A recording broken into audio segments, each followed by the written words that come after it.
നമസ്കാരം. ഞാൻ നിങ്ങളുടെ റൂത്ത് മമ്മയാണ്. ഇന്ന് നിങ്ങൾ പരിചയപ്പെടുത്താൻ പോകുന്നത് ഒരു ഹെൽത്തി ബിരിയാണിയാണ്. അതായത് തലശ്ശേരിക്കാരുടെ ഒരു സ്പെഷ്യൽ ബിരിയാണിയാണിത്. ഇതിനകത്ത് മസാലയില്ല, ഇതിനകത്ത് നെയ്യോ അണ്ടിപ്പരിപ്പോ മുന്തിരിങ്ങയോ ഒന്നും ചേർക്കത്തില്ല. ഒരു ലേശം വെളിച്ചെണ്ണയിൽ ഉള്ളി വാട്ടുന്നതല്ലാതെ കണ്ട് ഇതിനകത്ത് ഉള്ള എല്ലാ സാധനങ്ങളും ശരീരത്തിന് ഹെൽത്തി ആയിട്ടുള്ള സാധനങ്ങളാണ് ചേർക്കുന്നത്. ഇത് കൊളസ്ട്രോളുകാർക്ക് ഷുഗർ ആർക്ക് വേണേലും കഴിക്കാം. ഇതെല്ലാ രാജ്യങ്ങളിലും പോയി ഉണ്ടാക്കിയിട്ടു എല്ലാ രാജ്യങ്ങളിലുള്ള ആൾക്കാർക്ക് ഭയങ്കരമായിട്ട് ഇഷ്ടപ്പെട്ട ഒരു ടേസ്റ്റുള്ളൊരു ബിരിയാണിയാണ്. എന്നെ ഒരു ദുബായിൽ വെച്ച് ഒരു തലശ്ശേരിക്കാരി എനിക്ക് പരിചയപ്പെടുത്തി തന്നാണ്. ഞാൻ സ്വന്തമായിട്ട് കണ്ടുപിടിച്ചതല്ല. അവിടെ ഉണ്ടാക്കിയപ്പോഴത്തേക്ക് എനിക്ക് തന്ന് ഞാൻ അതിൻ്റെ ഉണ്ടാക്കുന്ന രീതികളൊക്കെ പഠിച്ചെടുത്തു. അങ്ങനെ വന്ന് ഞാൻ ഉണ്ടാക്കിയതാണ്. അതിപ്പോൾ എല്ലാവർക്കും ഭയങ്കരമായിട്ട് ഇഷ്ടപ്പെട്ടതാണ്. അതുകൊണ്ട് നിങ്ങളും ഒന്ന് ഉണ്ടാക്കി നോക്കുകയാണ്. കഴിക്കാൻ നമ്മൾ ഉണ്ടാക്കാൻ പോണ ബിരിയാണിയുടെ 1 കിലോ അരി ഒരു ചിക്കനുമാണ് നമ്മൾ എടുക്കണം. അപ്പം അതിന് വേണ്ടുന്ന സാധനങ്ങളാണ് ഞാനിപ്പോൾ കാണിക്കുന്നത്. ഇപ്പോൾ ഒരു 6 സവോള, ഒരു മീഡിയം സവോള ഒരു 6 എണ്ണം, പിന്നെ ഒരു 3 തക്കാളി, പിന്നെ പച്ചമുളക് നമ്മൾ ഒരു 50 ഗ്രാം കൂടുതലുണ്ട്. ഇത് ഒരു 100 ഗ്രാം പച്ചമുളക്, അത് എരിവിനനുസരിച്ചാണ്. വേറെ ഒരു എരിവും നമ്മൾ ചേർക്കത്തില്ല. കുരുമുളകോ ചുവന്ന മുളകോ ഒന്നും എരിവിന് വേണ്ടി ചേർക്കത്തില്ല. അതുകൊണ്ട് ആവശ്യത്തിനുള്ള ഒരു പച്ചമുളകാണിത്. പിന്നെ വെളുത്തുള്ളി എന്ന് പറയുന്നത് ഒരു 3 അല്ലി വെളുത്തുള്ളിയാണ് ഞാൻ ഈ പൊളിച്ച് വെച്ചേക്കുന്നത്. പിന്നെ ഇഞ്ചി, ഇത്രയുള്ള ഒരു പീസ് ഇഞ്ചി വേണം, കാരണം വേറെ ഒന്നിലും നമ്മൾ ഇഞ്ചി ചേർക്കുന്നില്ല.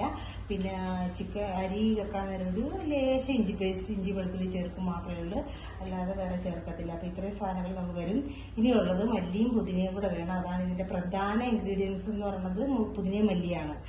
അപ്പം അത് നമ്മൾ വെക്കാൻ നേരം ഞാൻ എന്തോരം എടുക്കുന്നുണ്ടെന്നുള്ളത് ഞാനിപ്പോൾ കാണിച്ചു തരുന്നതായി. ഞാൻ കാണിച്ച ഇഞ്ചിയാണ്. ഇഞ്ചിയുടെ ഇത്രയും വലുതായിട്ട് അരിഞ്ഞെടുത്താൽ മതി കേട്ടോ, ചെറുതാക്കാനൊന്നും നിൽക്കണ്ട. അതുപോലെ വെളുത്തുള്ളി അരിയൊന്നും വേണ്ട, വെളുത്തുള്ളി അങ്ങനെ തന്നെ കിടന്നോട്ടെ, നമുക്ക് ക്രഷ് ചെയ്തെടുക്കാനുള്ളതാണ്. അപ്പോൾ സവോളയാണെങ്കിലും വലുതായിട്ട് തന്നെ അരിഞ്ഞാൽ മതി, ഒത്തിരി ചെറുതാക്കാനൊന്നും നിൽക്കണ്ട. ഇതിപ്പോൾ നമ്മൾ ഒരു ചട്ടി ചൂടായിട്ടുണ്ട്. അപ്പോൾ അതിലേക്ക് കുറച്ച് വെളിച്ചെണ്ണ മതി. നമ്മൾക്ക് ഇത് വറുക്കാൻ മാത്രമേ നമ്മൾ വെളിച്ചെണ്ണ യൂസ് ചെയ്യുള്ളൂ. അപ്പോൾ അത് എന്തോരം ഉണ്ടെന്നുള്ളത് ഞാൻ കാണിച്ചത്. ഒരു കുറച്ച് ഇത് കണ്ട, ഇത്രയും വെളിച്ചെണ്ണ മതി നമുക്ക് ബിരിയാണിക്ക്. അത്രയും വെളിച്ചെണ്ണ മതി, കാരണം ഇതൊരു ഹെൽത്തി ബിരിയാണിയാണല്ലോ. അപ്പോൾ അതുകൊണ്ട് തന്നെ ഇപ്പോൾ എണ്ണ ചൂടായിട്ടുണ്ട്. അതിലേക്ക് നമ്മൾ സവോള ഇടുകയാണ്. സവോളയും ഇഞ്ചിയും വെളുത്തുള്ളിയും ഇതെല്ലാം കൂടെ ഇടുകയാണ്.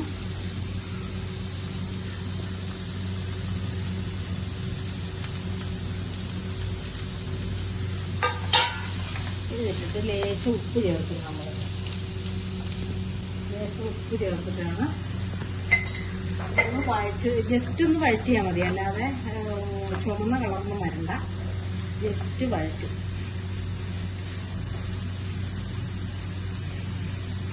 എണ്ണ കണ്ട, വളരെ കുറച്ച് എണ്ണയുള്ളൂ, കാരണം ഇതൊരു ഹെൽത്തി ബിരിയാണി എന്ന് പറയും. കുറേ വെളിച്ചെണ്ണ കോരി വെച്ചിട്ട് കാര്യമില്ല. ഇതിനകത്ത് നെയ്യൊന്നും ചേർക്കത്തില്ല. നമ്മൾ കുറച്ചിതൊന്നും വാടിയെടുക്കാൻ മാത്രമുള്ള എണ്ണ മാത്രം ഒഴിച്ചാൽ മതി.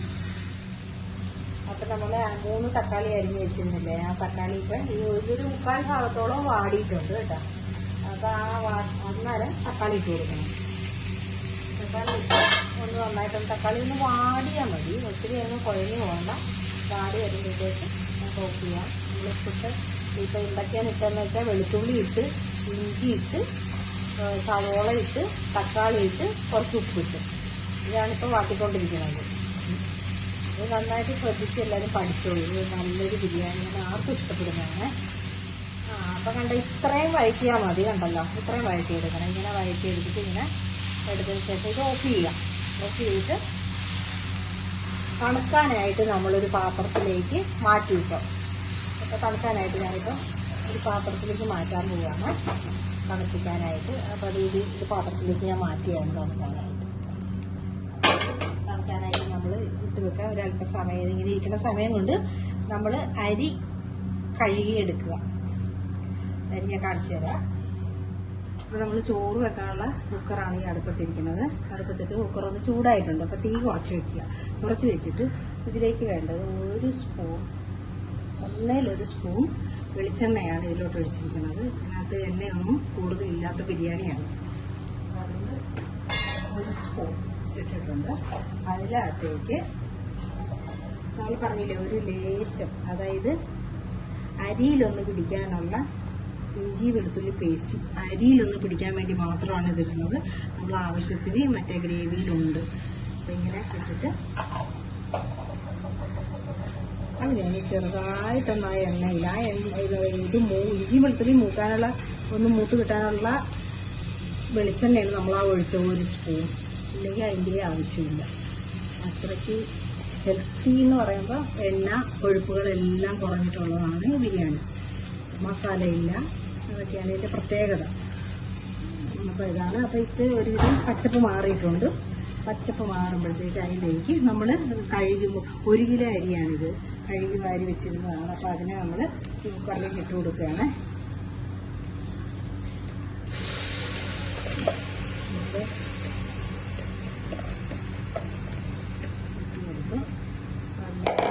ഇളക്കി അതിലുള്ള വെള്ളത്തിനെയൊക്കെ പറ്റിച്ചില്ലെങ്കിൽ നമ്മുടെ വെള്ളത്തിൻ്റെ അളവ് മാറിപ്പോകും. അതുകൊണ്ട് ഇങ്ങനെ ഒന്ന് വഴറ്റിടും.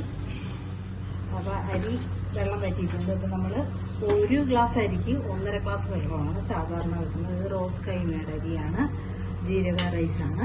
അപ്പോൾ അതിലേക്ക് നമ്മൾ 1 ഗ്ലാസ്സിന് 1.5 ഗ്ലാസ് വെള്ളം എന്ന നിലയ്ക്ക് ഇത് 3 ഗ്ലാസ് അരിക്ക് ഞാൻ 4.5 ഗ്ലാസ് വെള്ളമാണ് ചേർക്കുന്നത്.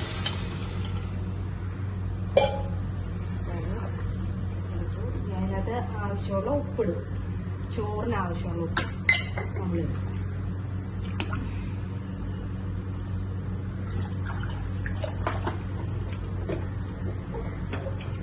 സ്റ്റവ് തീ കൂട്ടിയിട്ടേക്കുവാണ് കേട്ടോ. വെള്ളം ഒഴിച്ചപ്പോൾ നമ്മൾ തീ കൂട്ടിയിട്ടേക്കുവാണ്. ഉപ്പ് നോക്കണം, പാകം നോക്കണം കേട്ടോ. നമ്മൾ ഉപ്പ് നോക്കിയതിൻ്റെ ബാക്കിയൊക്കെയാണ് നമ്മൾ മേശപ്പുറത്തൊക്കെ വിളമ്പണം. അങ്ങനെ വിളമ്പിയാൽ മതി. അപ്പം പായസമുള്ള ഉപ്പ് പാകമുണ്ട്. അപ്പോൾ നമ്മളിനിയിപ്പം ഇതിൽ തിളയ്ക്കാൻ നിൽക്കുന്നില്ല. ഇതിപ്പോൾ നമ്മൾ അവിടെ അടയ്ക്കുവാണ്. അതിൻ്റെ അടപ്പ് അടച്ച് വെക്കുകയാണ്. ഒരു ഫിസിൽ കേട്ട് 5 മിനിറ്റ് കൂടെ കഴിഞ്ഞതിന് ശേഷം കുക്കർ തുറക്കാൻ നമുക്ക്. അപ്പോൾ നമ്മൾ ഒരു ചിക്കനാണിത്. ചിക്കൻ കഴുകി കുക്കറിലാക്കി വെച്ചിരിക്കുകയാണ്. വെള്ളമൊന്നുമില്ല, വെള്ളമൊക്കെ വറ്റിയതിന് ശേഷമാണ്. അപ്പോൾ നമ്മൾ കാണിച്ച പച്ചമുളക് ഉണ്ടല്ലോ, എരിവിനുള്ള പച്ചമുളകാണ് ഇടുന്നത്. അതിലായിട്ട് കൃഷി ചെയ്തിടണം, ഒന്ന് അടിച്ചിട്ട് വേണം ഇടാനായിട്ട്. അപ്പോൾ ഇട്ടു. അതിട്ട് കഴിയുമ്പോഴത്തേക്ക് നമ്മൾ കാണിച്ച ഉള്ളി ഉണ്ടല്ലോ, ഉള്ളിനെ വഴറ്റിയിട്ട് മിക്സിയിൽ ഒന്ന് കറക്കിയെടുത്താണ്. കൂടുതൽ അരഞ്ഞു പോകരുത്, ഒന്ന് കറക്കിയെടുത്ത് അതിടും. അതിലേക്കിടും. അതിട്ട് പിന്നെ ഇതിലേക്ക് നമ്മൾ ഒരു നിറത്തിന് വേണ്ടിയിട്ട് ഒരു ലേശം മഞ്ഞപ്പൊടി ഉണ്ടാകും. കളർ ഒത്തിരിയൊന്നും വേണ്ട, ലേശം. അതേപോലെ തന്നെ ഒരു ലേശം മുളക് കണ്ട. എരിവിനൊന്നുമില്ല, കളറിന് വേണ്ടി മാത്രം. കാശ്മീരി ആണെങ്കിൽ അത് ഇട്ടാൽ മതി. കളർ ഇടാനാണെങ്കിൽ ലേശം ഇട്ട്. പിന്നെ നമ്മൾ സവോളയ്ക്ക് ഉപ്പിട്ടതായിരുന്നു, അതുകൊണ്ട് അത് നോക്കിയിട്ട് ഇനി ചിക്കൻ ഉപ്പിടാവുള്ളൂ. സവോള ഉപ്പിട്ട് വഴറ്റിയതാണ്. അത് നോക്കിയിട്ട് ഇതെല്ലാം കൂടെ അങ്ങോട്ടൊന്ന് മിക്സ് ചെയ്യാൻ കൈ കൊണ്ടാണ് ചെയ്യുന്നത്. കൈ എരിയുന്നവര് കൈ കൊണ്ട് ചെയ്യണ്ട, തവി കൊണ്ടോ അല്ലെ ഗ്ലൗസ് ഇട്ടുണ്ടോ ഒക്കെ ചെയ്യാം. ഇങ്ങനെ അങ്ങോട്ട് പെരട്ടി നമ്മൾ നാടൻ കുക്കിംഗ് അല്ലേ, അപ്പം കൈ കൊണ്ടൊക്കെ പെരട്ടിയൊക്കെ എടുക്കുക. അതൊക്കെ നല്ല നമ്മുടെ കൈ കൊണ്ട് തന്നെയല്ലേ നമ്മളെല്ലാം ചെയ്യുന്നത്. അപ്പം പിന്നെ നമ്മുടെ കൈ ഇട്ടൊന്നും കൊണ്ട് കുഴപ്പമൊന്നുമില്ല. ഇങ്ങനെ എടുത്ത് ആയിട്ട് ഉപ്പൊന്ന് നോക്കണം. ഇങ്ങനെയായിട്ട് ഉപ്പൊന്ന് നോക്കണം. ഉപ്പ് നോക്കിയിട്ട് പാകമല്ലെങ്കിൽ കുറച്ചുകൂടെ ഉപ്പിട്ട് നോക്കണം. ഇതിപ്പോൾ പാകത്തിനുള്ള ഉപ്പാണ് ഞാൻ ഇട്ടിരിക്കുന്നത്. ഇങ്ങനെ വെച്ചിട്ട് ഇതിനെ ഒട്ടും വെള്ളം ഒഴിക്കാതെ ഇങ്ങനെ പൊത്തി വെക്കണം. പൊത്തി വെച്ചതിന് ശേഷം നമ്മൾ ഇനി ഇതിൻ്റെ മൂടി കൊണ്ട് അടച്ച് ഇതിനെ സ്റ്റൗ ഓണാക്കണം. സ്റ്റൗ ഓണാക്കിയിട്ടുണ്ട്. അപ്പം മൂടി കൊണ്ട് ഇനിയിപ്പോൾ ഞാൻ മൂടി വെച്ച് അടയ്ക്കുകയാണ്. ഒരു വിസിൽ കേൾക്കണം. ഒരു വിസിൽ കേൾക്കണം. ഇപ്പൊ ചിക്കന് വെള്ളം കൂടുതലായിരുന്നു. തന്നെ വന്ന ചിക്കൻ വെള്ളമാണ്, ഞാൻ ഒഴിച്ചില്ല. ചിക്കന്റെ വെള്ളം തന്നെയാണ്. അതൊന്ന് പറ്റിച്ചെടുക്കണം. അതിലിട്ട് പറ്റിച്ച ചിക്കൻ വെന്ത് പോകും. ഒന്ന് പറ്റിച്ചെടുക്കുകയാണ്.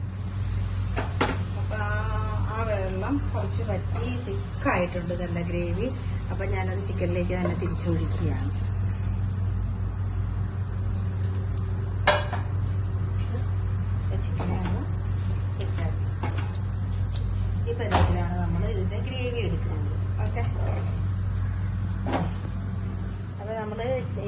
സെറ്റ് ചെയ്ത് വെക്കാൻ പോവുകയാണ്. ഇതിൻ്റെ അടിയിൽ ഇങ്ങനെ പകുതി എടുത്ത് ഇങ്ങനെ നിരത്തണം. ചിക്കൻ്റെ പകുതി എടുത്ത് ഇങ്ങനെ താഴത്ത് നിരത്തണം. നിരത്തുമ്പോൾ നിരത്തി കഴിയുമ്പോഴേ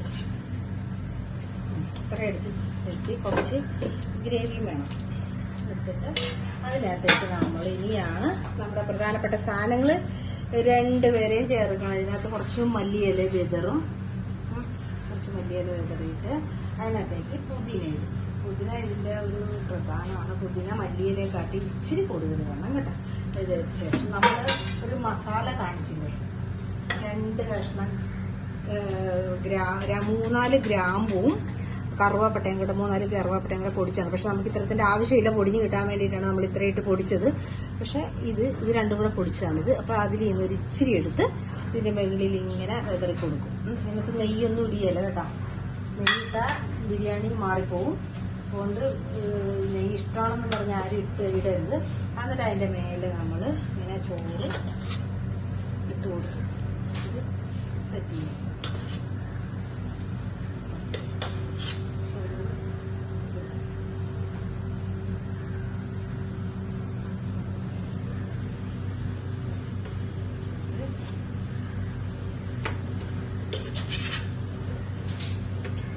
അതിൻ്റെ മേളിൽ വീണ്ടും നമ്മൾ ഈ ചിക്കനെ ഇടും.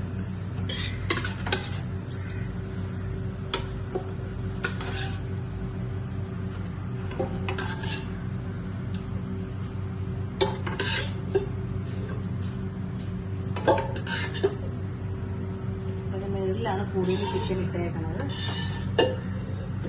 ഇട്ടിട്ട് ആ ഗ്രേവിൻ്റെ ഒഴിച്ചു വീണ്ടും നമ്മൾ മല്ലിയില വിതറും ഇട്ട് പിന്നെ അതിൻ്റെ മുന്നിൽ പുതിന വീണ്ടും ആ മസാലപ്പൊടി ലേശം ഇടാവുള്ളൂ.